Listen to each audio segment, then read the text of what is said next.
പാത്രം എടുക്കുക. അതിലോട്ട് 1 ടേബിൾ സ്പൂണ് കടലപ്പൊടിയാണ് ഇട്ട് കൊടുത്തിട്ടുള്ളത്. എന്നിട്ട് നമുക്കതിലോട്ട് കുറച്ച് വെള്ളവും കൂടി ചേർത്ത് കൊടുക്കാം. ഇത്രയും മതി. 1/4 ടീസ്പൂണും താഴെ ഉപ്പ് ചേർത്ത് കൊടുക്കുക. എന്നിട്ട് നമുക്ക് കട്ടയില്ലാതെ ഒരു സ്പൂൺ വെച്ചിട്ടോ ഫോർക്ക് വെച്ചിട്ടോ ഇതേപോലെ ഒന്ന് കലക്കിയെടുക്കാം. ഏകദേശം ഒരു 1.5 ടേബിൾ സ്പൂണ് വെള്ളം ഒഴിച്ച് കൊടുക്കാം കേട്ടോ. എന്നിട്ട് നമുക്ക് ഇങ്ങനെ ഒന്ന് കലക്കിയെടുക്കണം. അസ്സലാമു അലൈക്കും, വെൽക്കം ബാക്ക്. അപ്പോൾ നമുക്ക് വളരെ എളുപ്പത്തിലുള്ളൊരു ബ്രേക്ക്ഫാസ്റ്റാണ് റെഡിയാക്കാൻ പോകുന്നത്. എല്ലാവരും വീട്ടിൽ കാണുന്ന 2-3 ചേരുവകൾ മാത്രം മതി. എന്നാൽ പെട്ടെന്ന് തന്നെ നമുക്ക് കുട്ടികൾക്ക് ടിഫിനിലൊക്കെ കൊടുക്കാനും പറ്റിയ നല്ലൊരു ബ്രേക്ക്ഫാസ്റ്റാണ്. ഇപ്പോൾ കട്ടയെല്ലാം കലക്കി എടുത്തിട്ടുണ്ട്. നമുക്ക് ആവശ്യമുള്ളത് ഒരു കോഴിമുട്ടയാണ്. ഒരു പൊട്ടിച്ചിട്ട് ഒഴിച്ച് കൊടുക്കാം. എന്നിട്ട് വീണ്ടും ഒന്ന് മിക്സാക്കി എടുക്കണം. ഇതേപോലെ മിക്സാക്കി എടുത്തിട്ടുണ്ട്.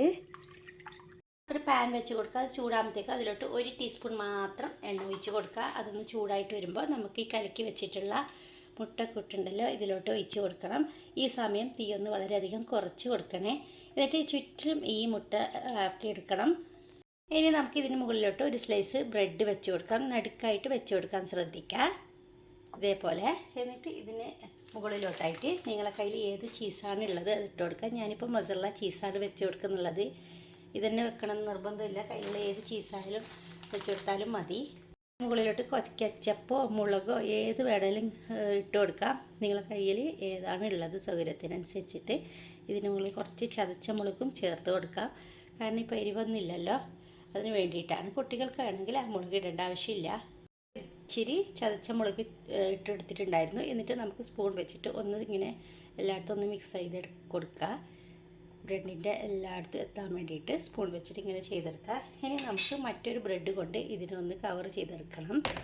എന്നിട്ട് ചുറ്റുമുള്ള മുട്ട കൊണ്ട് നമുക്ക് ഇതിന് മുകളിലോട്ടായിട്ട് ഒന്ന് ഉറച്ചതിന് ശേഷം മുകളിലോട്ട് ബാക്കി ഭാഗങ്ങൾ ആക്കി കൊടുക്കാം. ഇപ്പം തീ ചെറുതായി വെച്ചതിന് പേരിലാണ് മുട്ട ഒന്നും ഉറക്കാത്തത്. ഇനി കുറച്ച് ഫ്ലെയിം കൂട്ടി കൊടുക്കാം കേട്ടോ.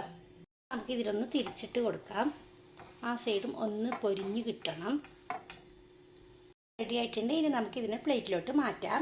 അങ്ങനെ ആ പ്ലേറ്റിലോട്ട് മാറ്റിയിട്ടുണ്ട്. ഇനി നമുക്ക് ഇതിന് ഇഷ്ടമുള്ള രീതിയിൽ ഒന്ന് കട്ട് ചെയ്തെടുക്കാം. ഇപ്പം ഞാൻ 3 സ്ലൈസായിട്ടാണ് കട്ട് ചെയ്തിട്ട് എടുക്കുന്നുള്ളത്. ഇതേപോലെ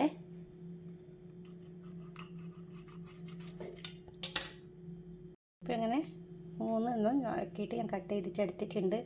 അകത്ത് നല്ല ചീസിൻ്റെ ഫില്ലിങ്ങും പുറത്ത് മുട്ടയുടെ കവറിങ് ആയിട്ടുള്ളതാണ്. ടിഫിൻ ബോക്സിലൊക്കെ കൊടുത്തു വിടാനും നല്ലൊരു ബ്രേക്ക്ഫാസ്റ്റായിട്ട് ലഞ്ചായിട്ടൊക്കെ കഴിക്കാം. അപ്പോൾ എന്തായാലും തീർച്ചയായും നിങ്ങൾ ട്രൈ ചെയ്ത് നോക്കണം. വീഡിയോ ഇഷ്ടമായാൽ ലൈക്ക് ചെയ്യാനും ഷെയർ ചെയ്യാനും സബ്സ്ക്രൈബ് ചെയ്യാനൊന്നും മറക്കരുത്. അപ്പോൾ ഇതുപോലത്തെ ഈസി റെസിപ്പികൾ ഒത്തിരി എൻ്റെ ചാനലുണ്ട്, അതൊക്കെ കാണാനും മറക്കാറില്ലേ.